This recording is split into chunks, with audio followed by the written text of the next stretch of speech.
रसूल अकरम ने अपनी बेटी को जिन अल्फाज से नवाजा,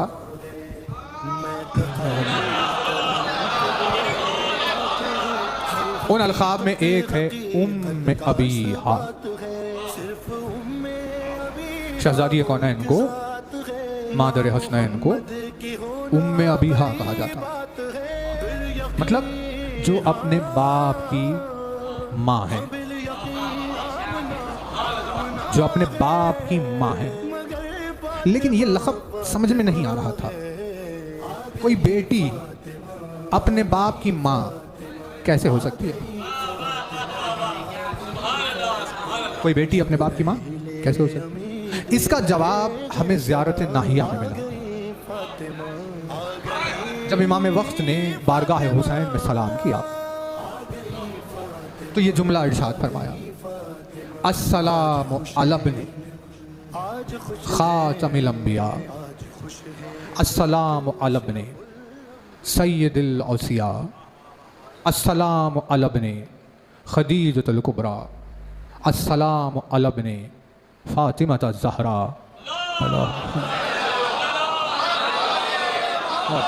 अस्सलामु अला इब्नी सिदरतिल मुंतहा, अस्सलामु अला इब्नी जन्नतिल मावा, अस्सलामु अला इब्नी ज़मज़मा वस्सफ़ा। ज़ियारत नाहिया में मौला ने सैयदुश शुहदा को ज़मज़म का बेटा कहा। मेरा सलाम उस पर जो ज़मज़म का बेटा है। इस जुमले ने ज़ियारत के इस सवाल को हल कर दिया कि कैसे शहज़ादी कौनैन अपने बाप की माँ है। कैसे? क्योंकि जब इस्माइल ज़मीन पर प्यास की वजह से मक्के की सरज़मीन पर तड़प रहे थे और माँ पानी को तलाश कर रही थी कि अपने बेटे को पानी पिलाए, तो उस माँ की बेकरारी की वजह से, ममता को बेचैन जो देखा, तो माँ ने ममता की बेचैनी को महसूस किया। उस माँ ने ज़मज़म के चश्मे को ज़मीन से जारी कर दिया। इसी वजह से शहज़ादी कौनैन को ज़मज़म कहा जाता है, सफ़ा कहा जाता है, सिदरा कहा जाता है। बहुत सारे वजूहात हैं, लेकिन एक रीज़न ये है कि शहज़ादी कौनैन की इनायात में एक इनायत ये थी कि उन्होंने चश्मे ज़मज़म को जारी किया इस्माइल की खातिर, ताकि वो पानी पी ले और माँ का दिल बेचैनी से दूर हो जाए। यानी क़ल्बे मादरे इस्माइल को ज़मज़म के चश्मे को जारी करके सैयदा ने सुकून पहुँचाया। भाई देखिए, बात ख़त्म हो रही है, कंक्लूड हो रही है, तवज्जो रहे। क्या हुआ?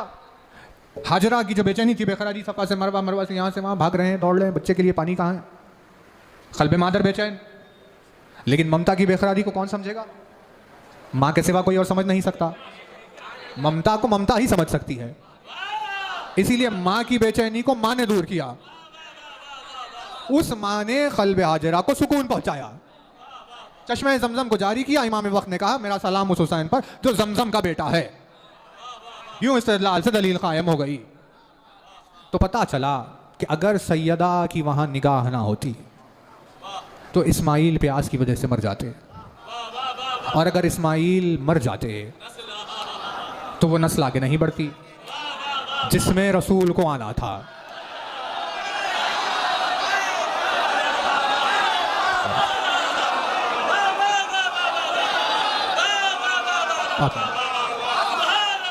क्योंकि उस नस्ल की बका की ये जिम्मेदार है। इसीलिए रसूल अकरम ने कहा, मेरी बेटी मेरी माँ है। ये ना होती तो मैं ना होता, क्योंकि ये ना होती तो ज़मज़म ना होता, ज़मज़म ना होता तो इस्माइल ना होते, इस्माइल ना होते तो मैं ना होता। मैं हूं क्योंकि इस्माइल है, इस्माइल है क्योंकि ज़मज़म है, ज़मज़म है क्योंकि ये है। इसीलिए ये मेरी बेटी नहीं, ये मेरी माँ है। यानी अजीब निस्बत दी, मेरी बेटी मेरी माँ है। बेटी भी है, वो तो वाज़ेह है सामने दुनिया के कैसे बेटी है, और माँ कैसे है, यूं समझ में आ गया। तो अब अगर वो चश्मा जारी ना होता तो इस्माइल अगर ख़त्म हो जाते, तो एक तो ये बात थी।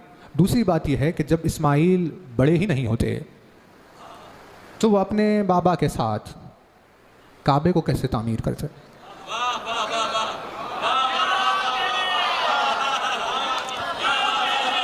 सिर्फ इस्माइल की जिंदगी नहीं थी, बल्कि इस्माइल का बचना इसीलिए जरूरी था क्योंकि इस्माइल भी मेमारे काबा है। यानी अपने बाप के साथ मदद की है काबा बनाने में, तो अल्लाह के इरादे में ये बाप बेटे से काबे को बनवाना था। लेकिन अगर बेटा ना रहता तो काबा नहीं बनता।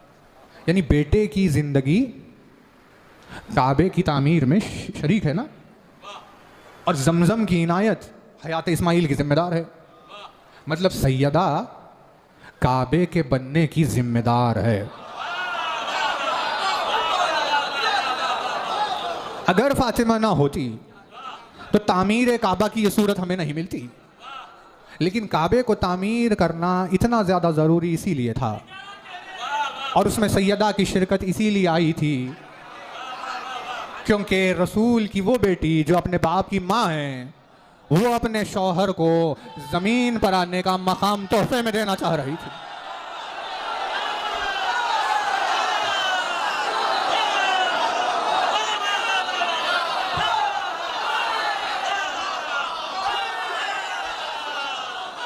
चलो।